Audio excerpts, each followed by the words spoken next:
Alors Claude, là j'ai été paysan toute ma carrière professionnelle. Pour notre retraite avec ma compagne, on a décidé de trouver un lieu pour une salle de méditation, un lieu de repos tranquille et un lieu d'accueil par la suite pour pouvoir accueillir des retraites et éventuellement des groupes. On a trouvé notre lieu à Sainte-Honorine-la-Guillaume, dans un petit paradis.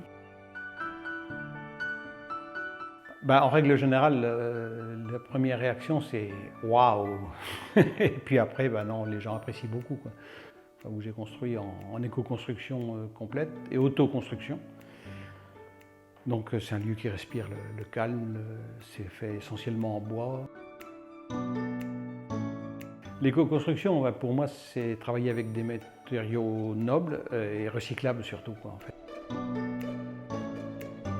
Ça ne demande pas de procédés chimiques, industriels pour le transformer, si ce n'est des scieries, mais bon, c'est quand même très limité, quoi. Et même au moment de la mise en place, quoi, dès qu'on touche à des laines de roche, à des laines de verre, c'est irritant, puis c'est un procédé industriel, quoi, disons qu'on voulait éviter ça à tout prix, quoi. Non, je m'y suis toujours intéressé. Même notre première maison, on a commencé à restaurer dans les années 80. On est un peu dans cette mouvance-là depuis très longtemps et en fait on a toujours eu des copains qui travaillaient, ou qui restauraient leur maison de cette façon-là, donc on a toujours échangé. Et là dans le secteur il y en a d'autres.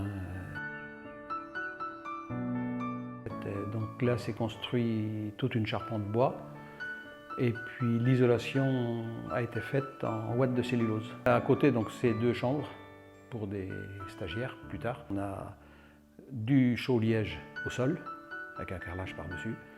Et puis sur les murs, des vieux murs en pierre, on a refait une dizaine de centimètres de chaux chanvre en isolation.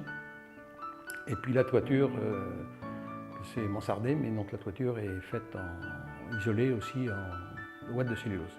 Tout le bois, c'est du bois que j'ai abattu.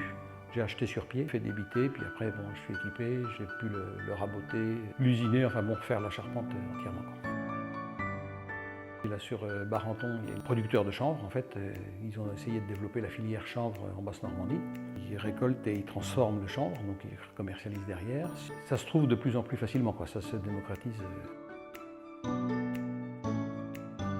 Quand on aime bricoler et puis qu'on est prêt à bricoler soi-même, il faut apprendre 2-3 trucs, mais c'est à la portée de tout bon bricoleur, quoi. Oui, alors si on fait soi-même, ça limite les coûts.